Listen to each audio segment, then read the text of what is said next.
nombre es Erika Zapata, periodista y otra campesina como ustedes. Gracias por estar pendientes de nuestro contenido cada mañana. Bienvenidos a la finca de hoy. En esta ocasión los saludo desde este predio llamado Finca Bonilla, ubicado en el municipio de Guatapé. Tiene 2 hectáreas de extensión, se dedican sobre todo a la siembra de café, frijol, aguacate, 500 palos de café. Vive la familia Martínez, por medio de la unión familiar están sacando todo este proyecto adelante y obviamente cumplen con todos los protocolos de bioseguridad ante la pandemia del COVID-19 y tiene unas flores sembradas muy bonitas, por ejemplo, hay rosas. Bienvenidos al capítulo de hoy. En el siguiente informe les hablaremos acerca de la producción de carne y de pieles a partir de la cría de babillas.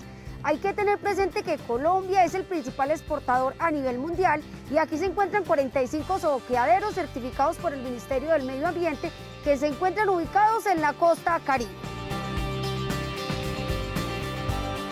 Ya les hablaremos sobre la importancia de los sistemas de excavación de suelos y de pozos, donde se hace un análisis de todo el terreno para que haya un buen drenaje del agua. Todos los detalles en la finca de hoy. Un grupo de profesionales del departamento de Cundinamarca nos cuenta cuáles las razones por las cuales se presenta el estrés en las abejas. Hay que tener presente que estos animales se estresan fácilmente, ya sea por la alimentación, el medio ambiente o el ánimo del apicultor. Información, experiencias e innovación. Acompáñenos en este recorrido agropecuario por Colombia.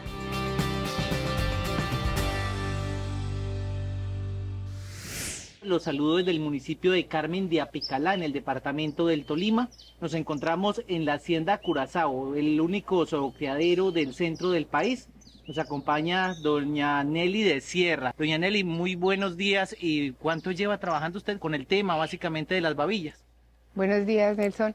Llevamos 30 años, iniciamos en el 1990, cuando existía Inderena. Nos dieron la licencia de funcionamiento y fase experimental. ¿Cuál es esa proyección de este renglón económico en el país y qué tanto se ha explorado para el trabajo básicamente del campesinado colombiano? Es otra fuente de ingreso, producción pecuaria con especies de la fauna silvestre, donde se pueden explotar zootécnicamente y se pueden lograr los objetivos especiales que son la conservación de la especie y la venta de carne y pieles pues que están siendo muy apetecidas para la comunidad europea, Norteamérica y Asia, que es el mayor comprador de pieles y de carne. ¿Qué tanta rentabilidad tiene, por ejemplo, lo que usted viene desarrollando desde hace 30 años, que es el tema del trabajo con las pieles de babilla? La rentabilidad es prácticamente entre el 40 y el 50% de rentabilidad. El tema de pieles, se habla de curtimbres, producción de calzado y también de bolsos, por ejemplo. Pero ¿cómo es eso de que con este sector también se puede incursionar en la producción de carne? ¿Qué tanto estamos preparados los colombianos para consumir este tipo de carne? A futuro va a ser mejor negocio vender la carne y la piel va a ser como un valor agregado. El mismo gremio ha solicitado que se amplíe las expectativas para la venta de la carne, tanto así que INVIMA ya desde el 2015 autorizó la venta de carne de babilla para consumo humano, pero hay que construir las plantas de sacrificio para especies menores y también el ICA reglamentó la norma para la construcción de las plantas de sacrificio. INVIMA hizo todos los exámenes bromatológicos de la carne y se ha encontrado que en proteína la babilla tiene el 21.45%, en grasa tiene solo el 1.22%, en humedad tiene el 75% y en 100 gramos la carne de babilla tiene 432 calorías. La carne de babilla tiene un sabor muy agradable, el valor nutricional que tiene es muy importante, tiene omega 3, omega 6, es baja en colesterol. ¿Y qué necesito para empezar en este negocio? ¿A dónde tengo que ir o qué normas me reglamentan? Y la normativa actualmente del Ministerio de Medio Ambiente es que las pieles de las producciones a partir del año 2007 deben estar marcadas.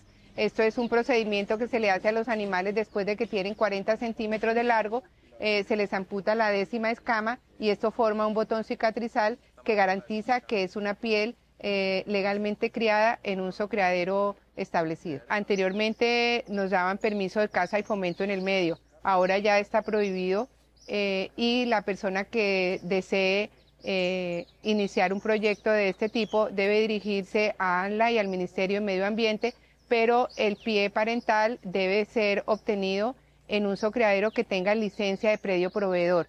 Ya quedó terminantemente prohibido la caza en el medio ambiente para obtención de pie parental.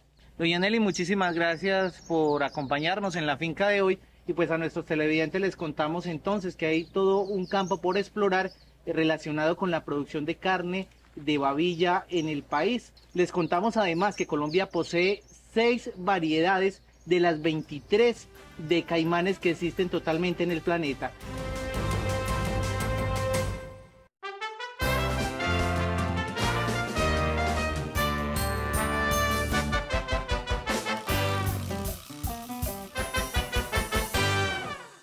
En convenio con la Fundación Instituto de Inmunología de Colombia, la Universidad de Ciencias Aplicadas y Ambientales UTCA viene adelantando un proyecto de investigación desde el 2016 para tener una vacuna químicamente sintetizada contra la fiebre aftosa en bovinos. Los estudios preliminares buscan obtener un prototipo que pueda utilizarse en campo y mejorar varios aspectos que tiene la vacunación actual en Colombia para esta enfermedad. Por ejemplo, la vacuna que se administra actualmente requiere ciclos de administración cada 6 meses, la inmunidad que se produce es bastante corta, además es contra tipos específicos o serotipos específicos. ¿Qué significa eso? Que si en algún momento llegara a ingresar algún serotipo que está presente en otros continentes a Colombia, no tenemos ningún tipo de protección contra estos. Otra de las ventajas que tiene este prototipo de vacuna químicamente sintetizada es que no requiere cadena de frío. ¿Qué significa eso? Para el manejo en campo, cuando los vacunadores tienen que desplazarse en largas distancias, se genera como tal posibilidades de que la vacuna se caliente y pierda su capacidad de protección. Las vacunas convencionales que actualmente se usan en Colombia solo cubren 2 serotipos de la fiebre aftosa, que son los que se han presentado en el país. Lo que busca esta vacuna sintética es ser universal y abarcar los 7 serotipos de la enfermedad. Vuelve o ingresa alguna cepa contra la que nosotros no tenemos protección, pues se puede desarrollar un brote y la ganadería de Colombia puede venirse a pique. Los tipos inmunológicamente diferentes que existen de la aftosa son A, O, C, Asia 1 y territorios del sur de África, abreviados SAD por sus siglas en inglés. De este existen entonces SAD 1, 2 y 3. Contra todos estos tipos actuaría la vacuna sintética que se adelanta en la investigación, mientras que la vacunación utilizada hoy en día en nuestro país solo brinda protección contra el serotipo A y O. Su producción, al ser química, no requiere manipulación de virus y por ende el riesgo de que pueda haber escapes del virus en los centros de fabricación se reduce a 0.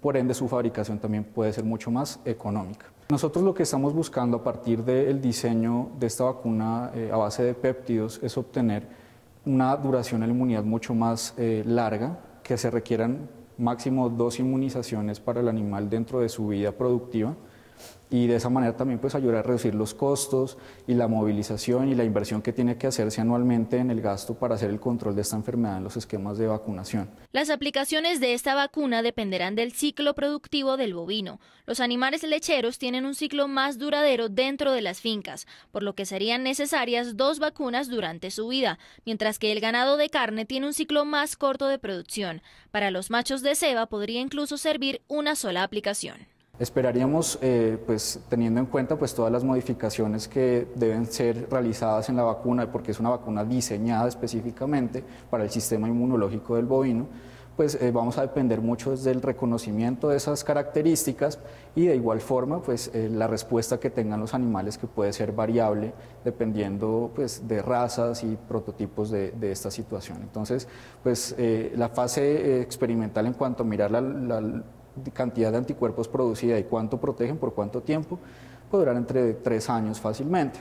La idea obviamente es producir este prototipo lo más pronto posible y como es un prototipo universal, poder beneficiar a Colombia y a otros países también a nivel internacional con el desarrollo de esta vacuna. La prueba final en animales será realizada en un laboratorio con una infraestructura que permita tener una campana de aislamiento en caso de que haya escapes del virus, no infecte a otros animales que se encuentren en el entorno. Para ello, la universidad se encuentra estableciendo convenios con laboratorios que cuenten con dicha tecnología y así poder seguir con el desarrollo de la vacuna, retando a los animales directamente con el virus de campo.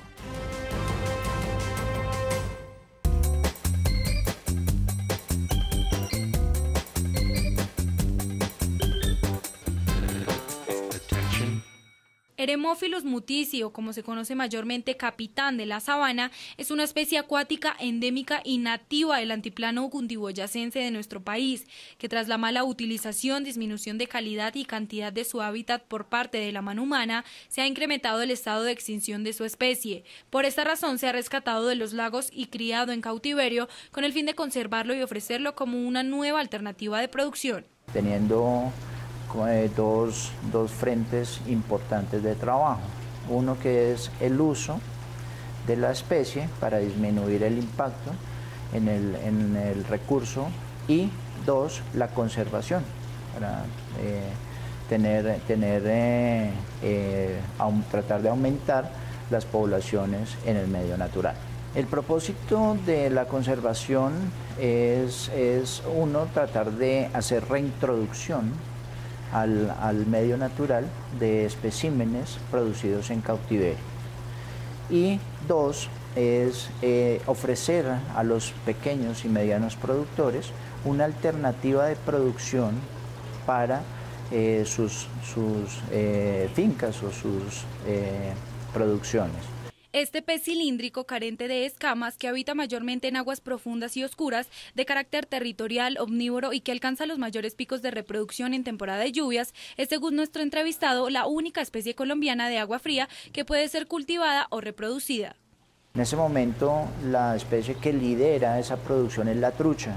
La trucha no es nuestra, ¿sí? Y la trucha tiene unos requerimientos en calidad de agua y requerimientos nutricionales muy altos. Entonces esta especie es una excelente alternativa para los pequeños y medianos productores. Tras la observación de este pez en cautiverio, los expertos afirman que esta especie se ha adaptado con el paso del tiempo a la presencia de pesticidas, metales pesados en el agua, bajas concentraciones de oxígeno, y en etapas difíciles de crecimiento ha podido sobrevivir con respecto a otros peces, lo que para producciones piscícolas puede resultar una opción viable debido a la baja inversión que se debe generar para su crianza. Esta especie nos ha mostrado que tiene bajos requerimientos nutricionales y que aceptan muy fácilmente el alimento artificial.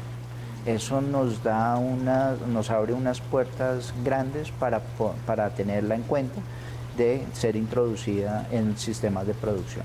Para la crianza y multiplicación de este pez no se requieren de estanques en concreto o plásticos especializados como en el caso de la trucha, pues con estanques de tierra o plásticos de 250 y 500 litros como estos, podrá vivir y reproducirse de manera normal. Asimismo, su nutrición omnívora permite que el animal ingiera todo tipo de alimentos, ya sea de tipo vegetal o de origen animal. Para que el capitán de la sabana viva y se reproduzca correctamente, son necesarios estos aspectos. Son animales de aguas profundas, aguas oscuras, entonces nos toca tratar de semejar esas condiciones aquí en el laboratorio. Tenemos sistemas de recirculación de agua, porque la limitante aquí que tenemos también es el agua, pero hemos mantenido buenas condiciones, pH cercano a la neutralidad, oxígeno por encima de 4 miligramos por litro, temperatura cercana a los 15 grados centígrados, y esas son básicamente las condiciones que hemos tenido. La ganancia de peso en cautiverio y la rapidez en que estos animales la consiguen aún no ha sido determinada debido a que en este laboratorio se han llevado a cabo los procesos de reproducción y crecimiento como la arbicultura y alevinaje. Sin embargo, en su ambiente natural se registraron peces con aproximadamente 50 centímetros de longitud total y con pesos entre los 250 a los 300 gramos. Para llegar a 250, 300 gramos, ¿cuánto se demoraría? No sabemos. Hemos llegado a tener animales con 2 meses de edad, midiendo aproximadamente 7 centímetros. y un peso de un poco más de 1 gramo. Esta especie puede resultar una efectiva alternativa para las diferentes pisciculturas del país, pues no requerirá de recambios constantes de agua ni de altos niveles de oxígeno para su reproducción. No obstante, es importante resaltar que esta especie está siendo investigada y tratada por expertos para su conservación. La trivia del campo. Conviértete en un experto con la finca de hoy. Pregunta: ¿a qué tipo de explotación pertenece la raza chianina? A. Bovina. B. Caprina. C. Bufalina. Piénsalo bien y descubrirás la respuesta correcta.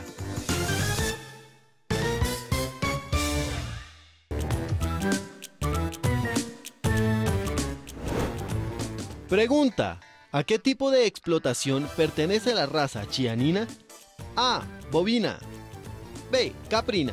C. Bufalina. La respuesta correcta es la A. La raza chianina pertenece a la explotación bovina.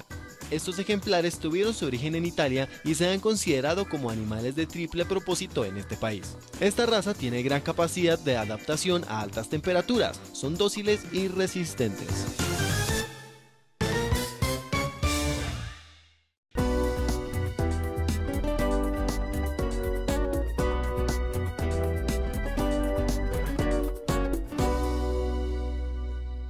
Obtener, aprovechar y optimizar el recurso hídrico en las fincas ganaderas es el propósito de la excavación de pozos y la implementación de reservorios de almacenamiento.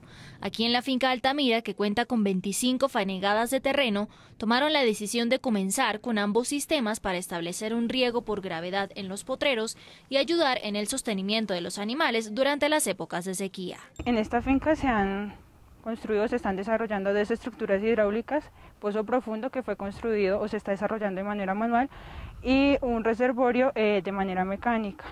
Bueno, la finalidad de estas estructuras hidráulicas es garantizar la disponibilidad del recurso hídrico.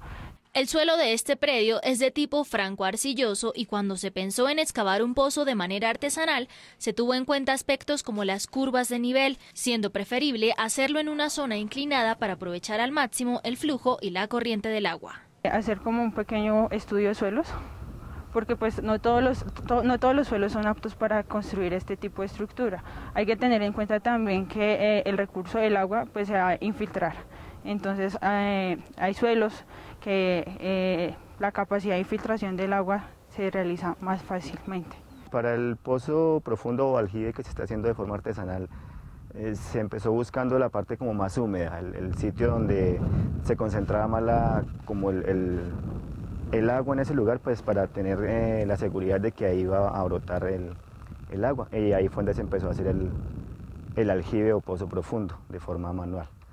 Y pues para el reservorio, que es el que se ve acá al fondo, sí se buscó un sitio que estuviera cerca al pozo para poder almacenar el agua que saliera de él de forma por gravedad o utilizando alguna motobomba. Un previo análisis también le permite saber si hay suficiente cantidad de agua en el subsuelo y si la profundidad es fácil de alcanzar mediante una excavación manual.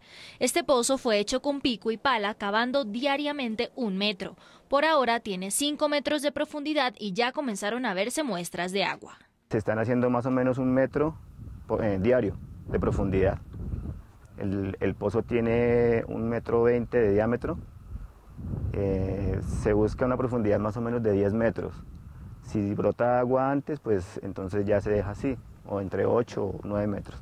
Para elaborar el reservorio se buscó una parte de la finca que quedará ubicada en declive al pozo, unos metros más abajo para promover el drenado del agua. La realización requirió de una retroexcavadora. Teniendo en cuenta la cantidad de agua que se pueda sacar del pozo o del aljibe, asimismo se hace pues como la dimensión del reservorio. Tampoco se busca hacerlo tan grande porque la cantidad de agua que va a botar el pozo no va a ser mucha. Simplemente la que vaya brotando del suelo y esa misma se va drenando hacia el reservorio. Tiene una profundidad de 3,50 metros más o menos. El perímetro o el diámetro del reservorio está entre 4 por 3 más o menos. Y es para almacenar por ahí unos 25.000 litros de agua. Se calcula. Es necesario que luego de realizar las labores con la máquina se cubra la cavidad con un plástico grueso o con geomembrana, para que cuando el reservorio empiece a almacenar agua, resista la presión y no se filtre el líquido al suelo. Hoy los saludo desde el Valle de Labra, aquí en el municipio de Madrid. Le cuento que las causas de estrés en las abejas pueden ser por condiciones climáticas, ya sea por exceso de calor o heladas, por exceso de humedad también, por mal uso de los utensilios en el manejo diario de las colmenas y también el estado de ánimo del apicultor infiere mucho en ello. A continuación, un experto nos cuenta más sobre este tema.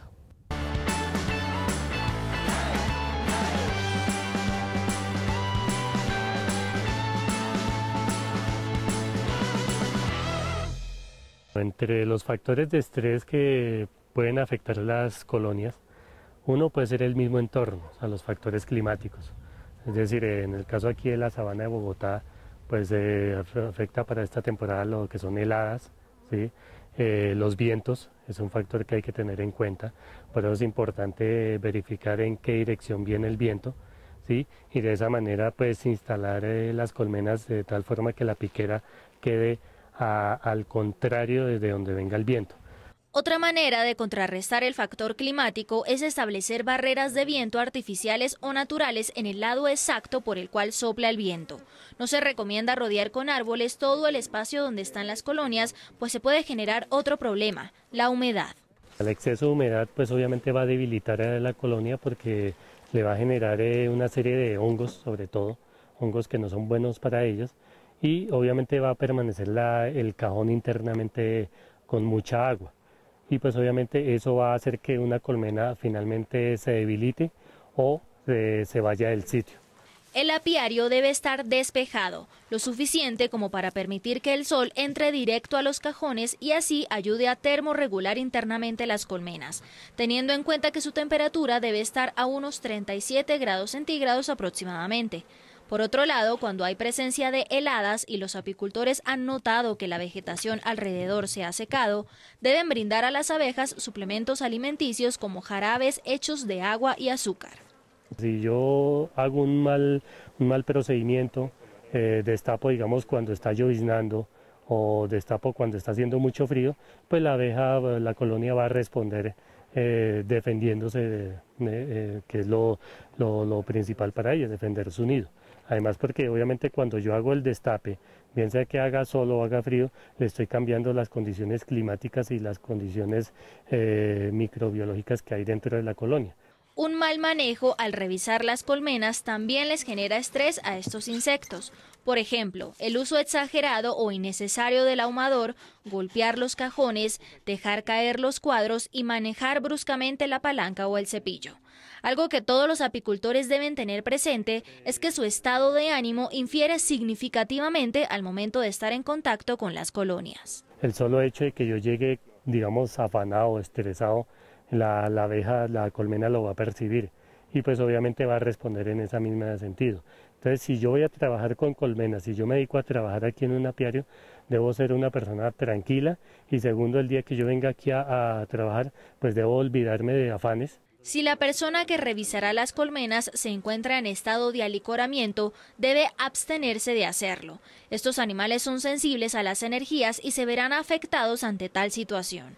Cualquiera que sea la causa que estrese a las abejas, puede generar consecuencias como el fenómeno de la enjambrazón, es decir, que ellas abandonen su nido y vayan en busca de un mejor hogar, ocasionándole pérdidas al apicultor independientemente del propósito de la explotación, ya sea producción de núcleos, de miel o jalea real.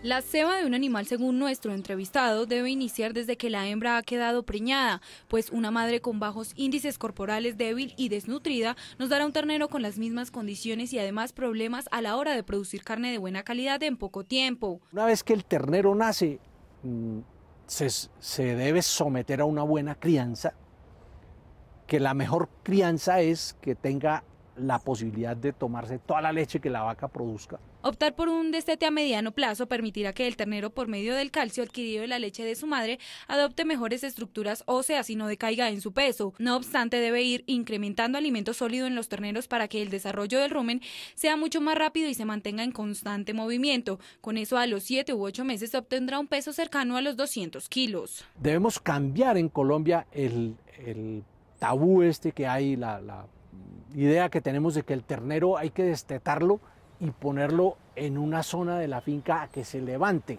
Es un ternero que va a dar comida, va a dar carne a los 4 años.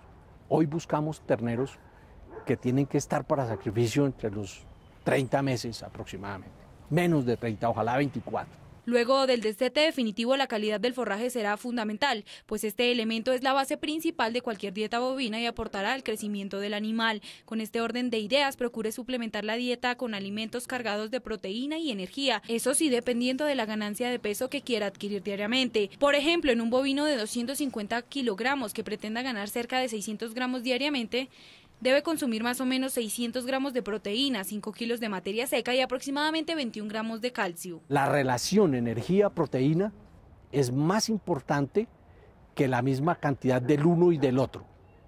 No podemos dar proteína a la loca si no damos una muy buena cantidad de energía. ¿Por qué? Porque la proteína dada en exceso, suministrada en exceso, se vuelve tóxica en el organismo. Y entonces el animal tiene que eliminarla y eso le cuesta en términos de energía. Durante los primeros 300 kilos se debe dar prioridad al suministro de proteína, pues esta por su parte aportará al fortalecimiento y crecimiento de la musculatura del animal. Recuerde buscar alimentos que contengan proteína metabolizable, la cual se absorbe en el intestino y contribuye al crecimiento y mantenimiento del animal durante su línea productiva. La calidad de la proteína. Existen diferentes tipos de proteína. Entonces hay proteína que se degrada en el rumen, hay proteína pasante que debe hacer su aporte en el intestino delgado. Entonces, cuando nosotros analizamos las materias primas, debemos tener la referencia de cuánta proteína total tiene, pero de qué proteína está compuesta esa proteína total, cuánta proteína digestible en el rumen, cuánta proteína pasa al intestino delgado. Los expertos aseguran que para tener éxito en el proceso de la ceba es primordial tener una organización precisa de los animales, pues la ganancia de peso diario deberá estar acorde a la raza, condición corporal y calidad de alimento suministrado. Si yo quiero tener más aumento diario, entonces tengo que ponerme en el trabajo de decir, bueno, yo no quiero 1200, yo quiero 1500. ¿Cuánto me falta para llegar allá? Entonces tengo que primero determinar qué se está comiendo allá y cuánto le falta y qué es capaz de aportar nutricionalmente lo que yo tengo en el pastoreo, y poder entonces establecer cuánto le falta y empezar a balancear raciones con palmiste. Bueno, la soya es un gran ingrediente como aporte de proteína. Es costoso, hay que buscar fuentes de proteína más económicos. El maíz grano, pues el maíz es el papá de las fuentes de la energía. Por último, recuerde que el pastoreo no suple el 100% de las necesidades nutricionales de los terneros, por eso debe buscar alternativas de suplementación que contengan elementos como el fósforo, calcio, fibra, zinc y proteínas que aporten positivamente a la ganancia de peso, volumen de los músculos y por supuesto calidad de la carne.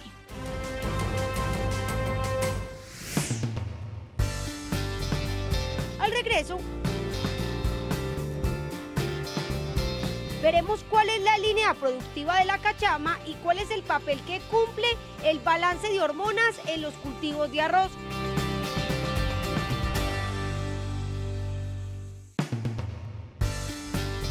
Ya les hablaremos sobre la importancia de los pastos de corte en una finca, que sirve para tener más cantidad de semovientes en menos espacio. ¿De qué se trata? Ya se los contamos en la finca de hoy. La cachama es uno de los peces que más se produce en Colombia por su gran tamaño y su aporte nutricional. Por eso, en el siguiente informe les vamos a dar algunas recomendaciones para la cría de este animal. Cuando un cultivo de arroz llega a su etapa reproductiva, aumenta el gasto energético. Ahí es importante el aporte de fitohormonas y cofactores para que haya una buena cosecha. Continuamos con nuestro recorrido agropecuario por Colombia.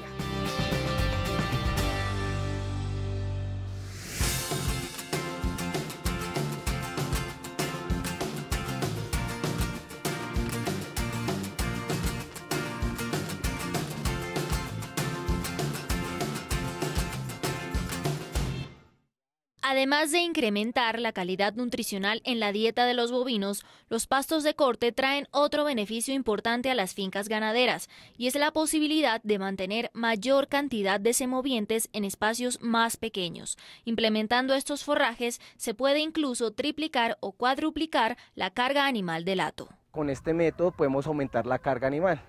Un ejemplo, acá en este predio, pues podemos encontrar que tenemos 5 hectáreas aproximadamente, haciendo la conversión a fanegadas, casi 6 hectáreas, con aproximadamente 22 animales, ¿sí? Si revisamos, pues la capacidad de carga en Colombia es un animal por hectárea año, ¿sí?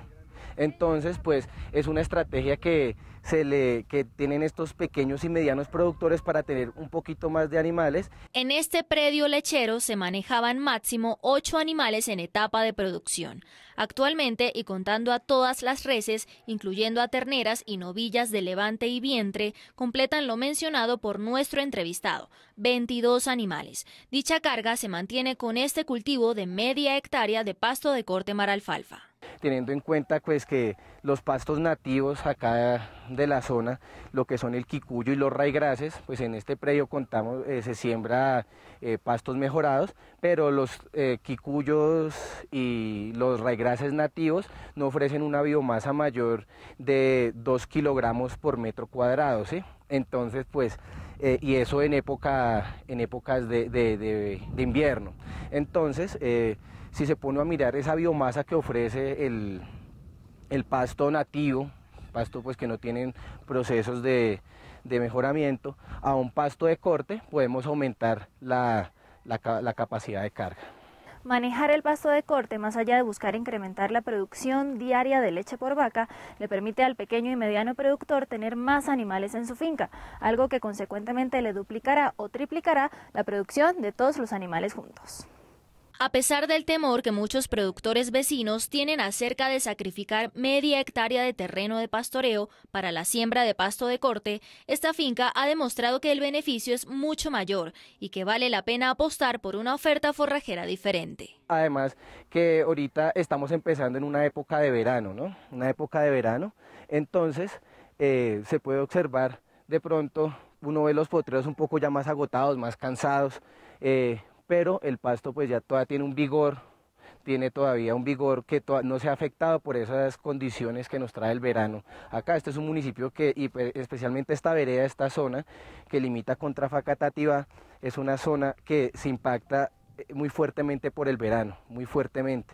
Entonces es una montaña rusa donde se tienen muchos animales y los productores cuando empieza el verano salen de sus animales para poder tener pues sus terrenos descansados y esperar a que llegue el invierno. Entonces es una estrategia que ha funcionado. Esta ganadería se ubica a una altura de 2.780 metros sobre el nivel del mar, y el maralfalfa fue el pasto que mejor expresó su biomasa en la zona. Se intentó con otros tipos como el quingras y quingras morado, pero tardaron mucho en tener la altura ideal. Por tal razón, en los análisis bromatológicos no presentaron los nutrientes necesarios por estar ya lignificados, es decir, que cuando alcanzaron todo su crecimiento ya estaban sobremaduros. Pero es un pasto que se siembra por estacas, ¿no?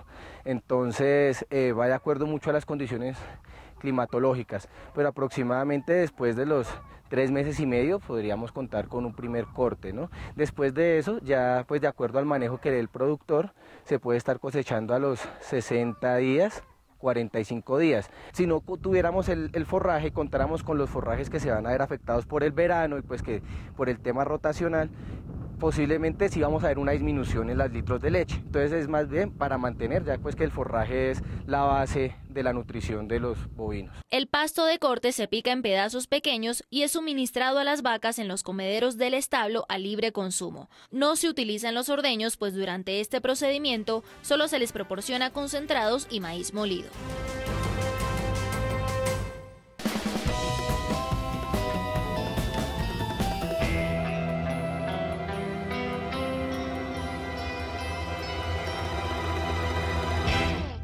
A sus 27 años de vida y graduado de Medicina Veterinaria y Zootecnia, Carlos Eduardo Franco se ha especializado en tecnificar las fincas ganaderas del norte del Tolima, muchas de ellas, según él, que han desaprovechado su potencialidad doble propósito, ya sea por desconocimiento o falta de interés. La tecnificación ganadera son las labores y acciones que realizamos para poder medir, controlar y tomar decisiones que nos permitan maximizar nuestra producción. Más que implicar grandes infraestructuras y grandes presupuestos, más bien tiene que ver con las acciones que nosotros realicemos. Una de esas fincas cuya intervención inició hace un año y ya muestra resultados, cuenta con 56 hectáreas de extensión y está ubicada en el municipio de Murillo, donde la temperatura se mantiene entre los 6 y los 17 grados centígrados. La finca inicialmente contaba con 10 animales en ordeño. Tenían 8 animales horros, 4 novillos. Hoy en día hay 14 animales en ordeño, tenemos 12 animales horros y hay aproximadamente 9 novillos. El promedio está entre 9 y 10 litros de leche por vaca y esperamos alcanzar 12 litros. La eficiencia y la productividad del doble propósito han ido aumentando paulatinamente, particularmente en las crías. Estábamos destetando animales de aproximadamente 150 kilos.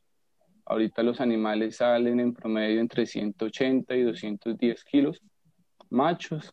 En la producción de leche, las hembras aumentaron alrededor de 2 litros. En cuanto a la reproducción, los días abiertos estaban alrededor de 150, 160 días más o menos.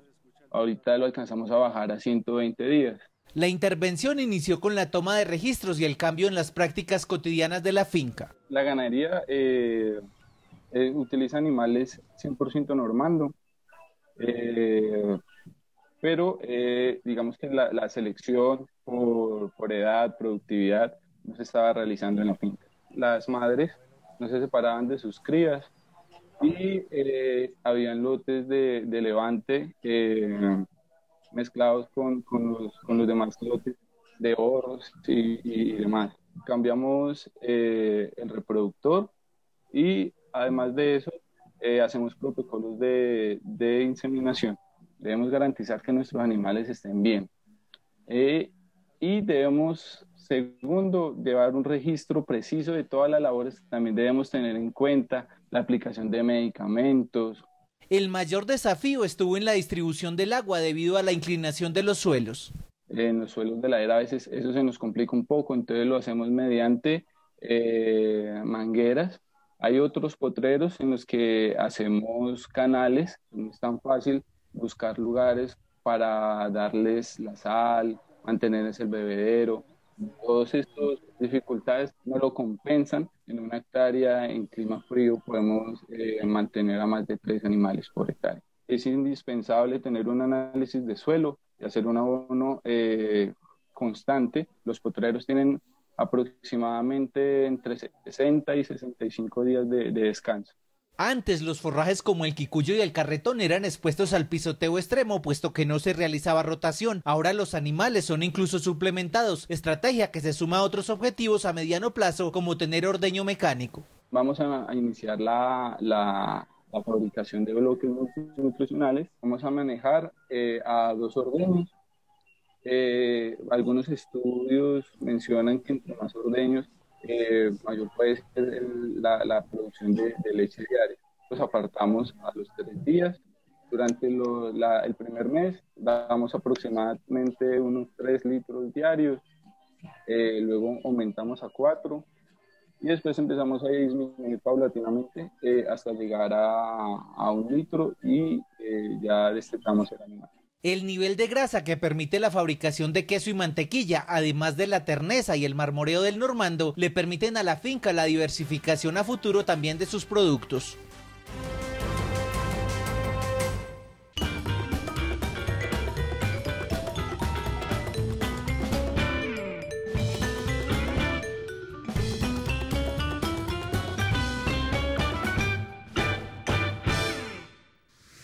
La cachama es una especie de pez originaria de la cuenca del Orinoco y de la Amazonía. Tiene un comportamiento migratorio y se desplaza muchos kilómetros aguas arriba durante el verano. Su reproducción se cumple cada año cíclicamente. Alcanza la madurez sexual a los 3 años. Son de color gris a negro y se alimentan principalmente de microcrustáceos planctónicos, frutos, algas y larvas. Inicialmente, para conocer la cachama, un poco de historia es que la cachama viene de las cuencas del Orinoco y del Amazonas. Es una especie nativa colombiana. Inicialmente tiene unos datos de reproducción de aproximadamente 1968. En el área experimental se hicieron las primeras pruebas en 1980 en el departamento del Meta. Inicialmente se trabajó en como esa especie en reproducción porque pues tiene muy buenas bondades, a pesar de que encontramos algunas espinas en más cantidad que otras especies. La carne es muy rica y es bastante nutritiva. Para iniciar la línea reproductiva de la cachama, los acuicultores traen los alevinos e inician la maduración de aguas en los estanques para empezar la productividad primaria. Los alevinos se traen de Villavicencio. Nosotros aquí tenemos la etapa de alevinaje. Una vez recibido el alevinaje, nosotros maduramos aguas para poder contener bastante productividad primaria en los estanques. Esto sirve de alimento inicial, por lo que también es una especie filtradora. Y luego, según la necesidad de la especie, vamos suministrando concentrado. A pesar de que la cachama no tiene un concentrado específico para cumplir con las necesidades de la especie, también se pueden utilizar algunos elementos externos para mermar el consumo de concentrado y en algunos casos se suministran algunas frutas como la guayaba, el mango, entre otras, que hacen parte de la dieta nutricional del pez dentro del periodo de cría. Las cantidades de concentrado varían de acuerdo a la etapa en que se encuentre el animal. Hay que tener en cuenta que el concentrado viene en diferentes cantidades de proteína. En la piscicultura encontramos concentrados de 45 harina para los alevinos. Esa la suministramos en muy poca cantidad ya que tenemos buena productividad primaria. Tenemos 45 extruido, que es una pepa un poco ya más grande, es aproximadamente 2 milímetros de tamaño, y esa la suministramos en el momento en que el pez ya está más o menos en la etapa de juveniles. Si se cumple un plan alimenticio al pie de la letra, la cachama puede alcanzar pesos deseados en menos de 5 meses. Según acuicultores de Biotá, Cundinamarca, esta es una especie de muchas virtudes que convierten el proceso de crecimiento más efectivo. Hay que tener en cuenta que la cachama es un animal que tiene un factor de conversión bastante alto. Gana, digamos que la parte de la carne del pez como tal, se puede ganar aproximadamente 500 gramos en 4 meses, 4 meses y medio. Es un animal de muchas virtudes en cuanto al crecimiento. Y estamos trabajando en este momento en el tema de la comercialización, que es lo más importante después del cultivo. La cachama se desarrolla en aguas turbias. Aunque esta especie no es de agua transparente, se deben cumplir unos parámetros relacionados con la calidad de agua para que se pueda desarrollar. Lo que sí tenemos que tener en cuenta es unos parámetros adecuados donde la especie se pueda desarrollar, tener una buena alcalinidad, tener una buena dureza en el agua, tener un buen pH, que es importante, para sostener la productividad primaria también. El peso ideal en este tipo de especies es de 700 gramos. Para alcanzar este peso, el proceso puede tardar de 4 a 5 meses. En algunas piscícolas se ha conocido de casos de éxito en donde la cachama alcanza este gramaje en menor tiempo, digamos que por las características fisiológicas o naturales de la finca. Y pues la idea es tratar de cumplir con un peso requerido mínimo de 700 gramos en adelante, que es el peso en donde la cachama se deja trabajar para las diferentes presentaciones que estamos buscando. La cachama es un animal que tiene muchas bondades a la hora de ser producida y consumida. Esta especie va ganando cabida entre los colombianos que diariamente se saborean al momento de servirla en su plato.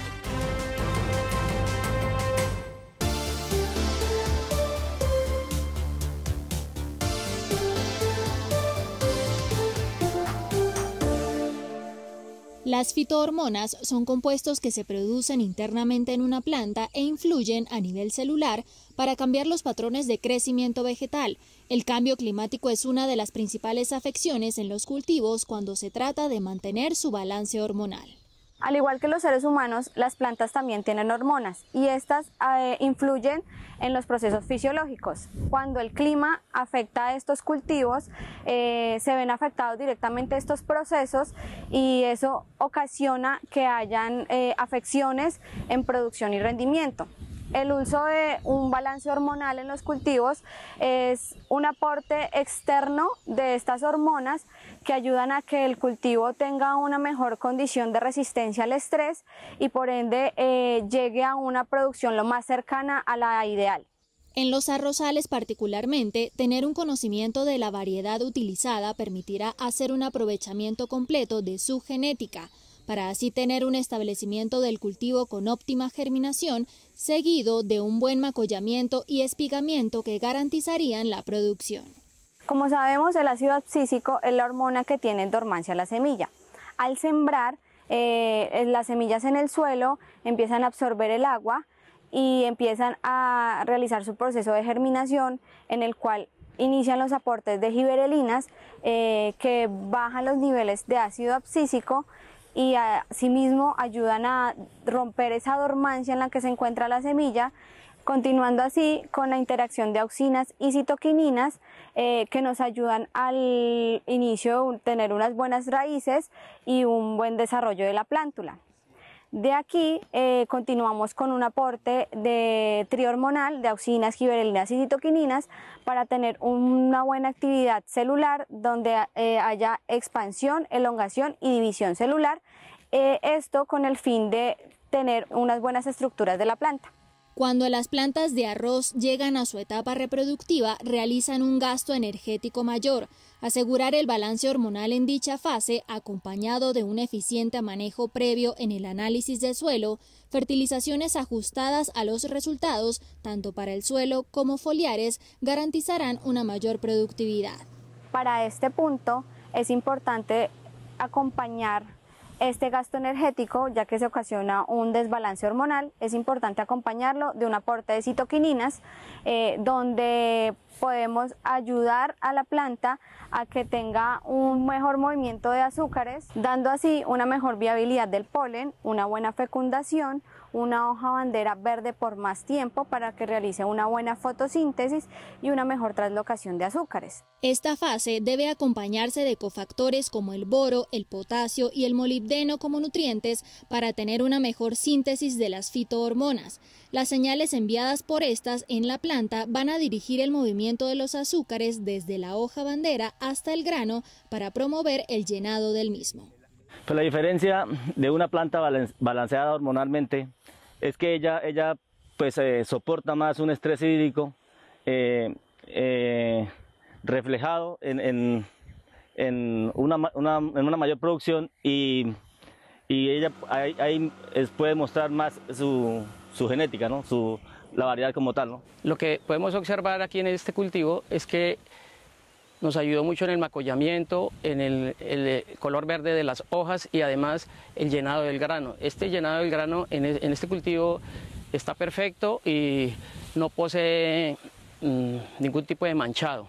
Generar un balance hormonal en los arrozales permite que las plantas puedan sobrellevar eficientemente cambios climáticos bruscos, altas y bajas temperaturas que pueden generar estrés hídrico o térmico. Aquí en esta finca llamada Bonilla, en el municipio de Guatapé, tienen diversidad de flores sembradas. Por ejemplo, hay suculentas de todos los colores, las formas, unas figuras muy bonitas. También hay flores de todos los colores, por ejemplo, hay curazao, y todo está decorado de manera muy natural. Y lastimosamente hemos llegado al final de nuestro programa, pero espere mañana más historias, anécdotas e información del campo colombiano. Las personas que están en otros países nos pueden ver a través de la señal de Caracol Internacional y ustedes a través de las redes sociales que aparecen en pantalla. Ustedes no solamente son los protagonistas de este programa, también del trabajo de la tierra del país. Mañana tenemos otra cita bien temprano, pero quien madruga, Dios le ayuda, y todos los días madrugamos para aprender del trabajo de nuestros campesinos. Hasta pronto.